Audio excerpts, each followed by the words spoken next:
If you are what you think about, then you have to start getting real careful about what you think about. Now, you have to start this with being cautious about every conversation that you have with your friends, with your relatives, with your mother, with your husband, with your children, that focuses on what's missing in your life.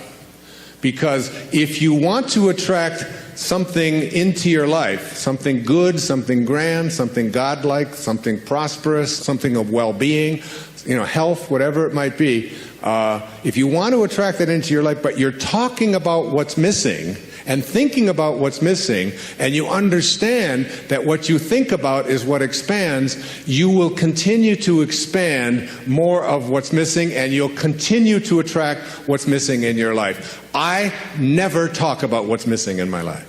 I only put my attention on what I intend to create. And I have shifted it. And I learned this lesson a long time ago, but the place that it probably expresses it better than any is Esther and Jerry Hicks' book, Ask and It Is Given.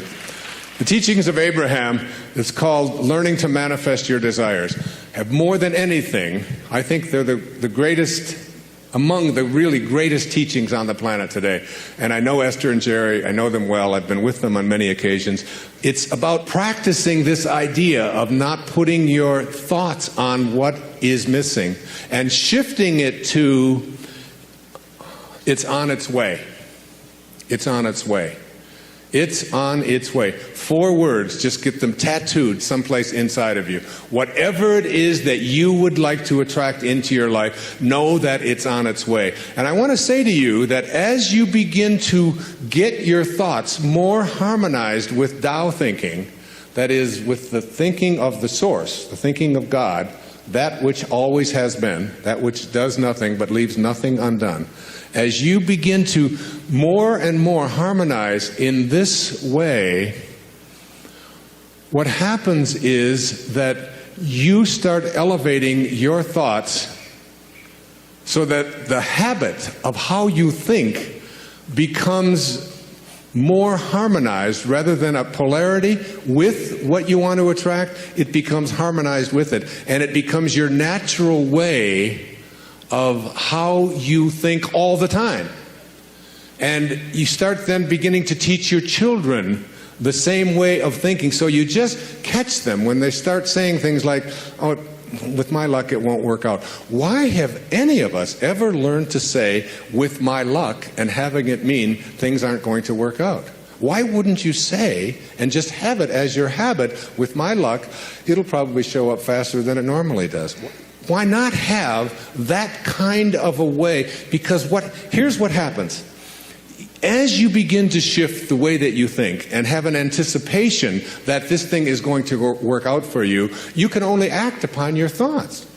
And as you get these higher and higher thoughts, what happens is that the thought is now more aligned with what it is you want to attract, and then you start acting upon that thought. And as you start acting upon the thought that it will work out, that it's probably on its way, you start to see how this whole system all works. In other words, call it the universe, whatever you want, begins to conspire with you. It begins to act almost where you suddenly become a collaborator with fate. And instead of fate being something that just might or might not happen to you, you're in collaboration with what it is that you want to attract. I mean, ask any physician, there's physicians here today, ask them about something called the will to live. Ask them about somebody who's going in for a corneal transplant and thinks that I'm going to see when this thing is done, rather than someone who thinks it probably won't work out. And which one would they rather work with? What is this thing called the will to live? What is this thing, this inner kind of thing that says, I refuse to allow myself to think? I say to my mother, who's 90 years old, almost 91 years old. I was with her for the last 5 days, every day, all morning long with her. And she's been going through some difficulties and so on.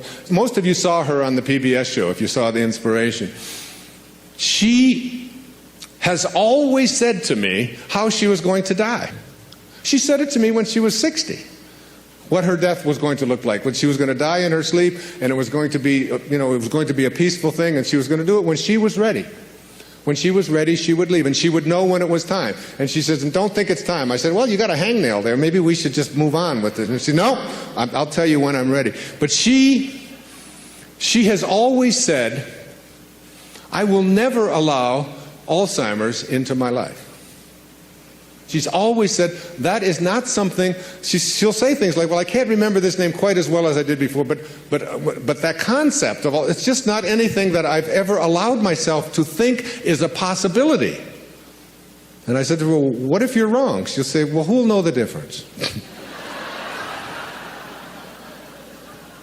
And they've done research on this, in studies on gerontology, where what does your life look like from 60 plus versus what does your life look like from 60 down to into your 20s? That people who live a dynamic life into their 60s, 70s, 80s, and 90s, people who feel strong, who don't feel that getting older means that I have to in any way decline any place, physically or mentally. Getting older has nothing to do with the concept of declining. That when people are in their 20s and 30s and 40s and 50s, and this is their perception of what their life is going to be like when they're in their 60s, that those people have a much greater chance of not attracting the kinds of diseases that are so much age-related as do people who think of old as infirm and declining throughout their 20s, 30s, 40s, and 50s. That you change the way you believe about that and you say declining is not a possibility. I don't think about what's missing. You don't put your attention on what's missing. You don't tell other people about what's missing.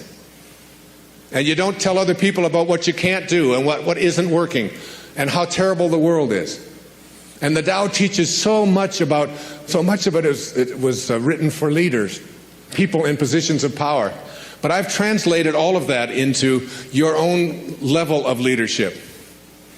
And the great leaders are the ones who eschew violence.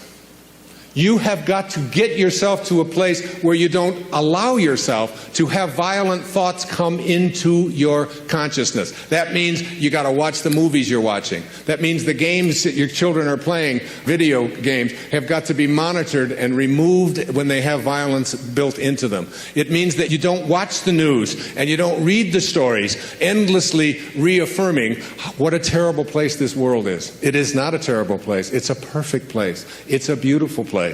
There are just some leaders who are connected to Tao and others who are not. And we can create the kind of world that we want to create when enough of us begin to say, not part of my consciousness. Nope, I don't buy gossip. No, I don't buy violence. No, I don't have anything to do with that. And you just turn the channel, you turn it off. I pick up a Time magazine when I get on a flight and I go through and I say, I won't read the stories that involve killing. I won't read this. I don't need to hear any more about any more people blowing themselves up. I don't need to continue to have that as a part of my consciousness because I want to be someone who radiates out God-realized thinking. That's what I want to do. And I can't do that if I'm constantly being imbued with that. So I just go through the pages, page. And usually I say, oh, just threw away another $4.95. There's nothing in it to read. Every once in a while, good story about maybe Tiger Woods or something. But by and large, there's not much in there. And you don't have to fill yourself with that kind of energy. So you don't put your thoughts on what's missing.